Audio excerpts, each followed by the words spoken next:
তা লাস্ট গাল কপালে সুখ নেই, ভালো লাগছে না, তাহলে চলে আসো শ্রীপুর উপজেলা ভ্রাম্যমাণ বইমেলায়, তুমিও জিততে পারবে। বইমেলা কতদিন থাকবে, কয়টা থেকে কয়টা পর্যন্ত হবে, জানতে হলে দেখতে হবে পুরো ভিডিওটা। আসসালামু আলাইকুম, আশা করছি সবাই ভালো আছেন।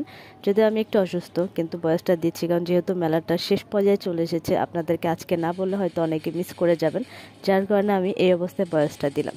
তো সেদিন আমি ক্লাস করে চলে গেছিলাম তেজগাঁও স্টেশনে। এখানে গিয়ে দেখতেছি মজার স্কুল স্টেশনে থাকা কিছু পথ শিশুদের পড়া ছিল। জিনিসটা দেখে খুবই ভালো লাগতেছিল, আর ওরা নিজেরা অনেক আর্ট করতেছিল, যেটা খুবই ভালো লাগছিল।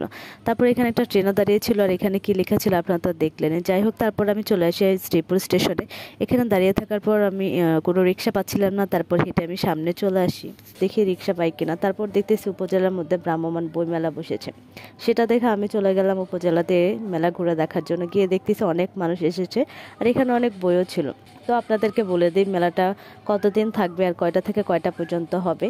তো এই মেলাটা হচ্ছে আজকে শেষ সময়, আজকে রাত 9টা পর্যন্ত মেলাটি থাকবে। তো যারা যারা এখনও যান নাই তারা সবাই ঘুরে আসতে পারেন শ্রীপুর উপজেলার বইমেলা থেকে। তো আমি যখন বয়সটা দিচ্ছি, পাখি ডাকতেছিল, খুবই ভালো লাগতেছিল, আপনারা হয়তো শুনতে পাচ্ছেন। তো এখানে আরেকটা জিনিস, এখানে যেগুলো বিশ্ব সাহিত্য জ্ঞানের বই ছিল সেগুলোতে আবার ডিসকাউন্টও ছিল। এখানে শেক্সপিয়ার, তারপর টেনমিট স্কুলে মঞ্জাইনাপুর অনেক বই ছিল, তারপর হচ্ছে অন্তিক মাহমুদ আর আইমান ভাইয়েরও অনেক বই ছিল। আর এই সুখ বর্তমানে যেটা আমাদের জীবনে নাই বললেই চলে। তো আজকের ভিডিওটা এই পর্যন্তই। সবাই ভালো থাকবেন আর আমার জন্য দোয়া করবেন। যারা এখনও যাননি তারা ঘুরে আসতে পারেন। আল্লাহ হাফেজ।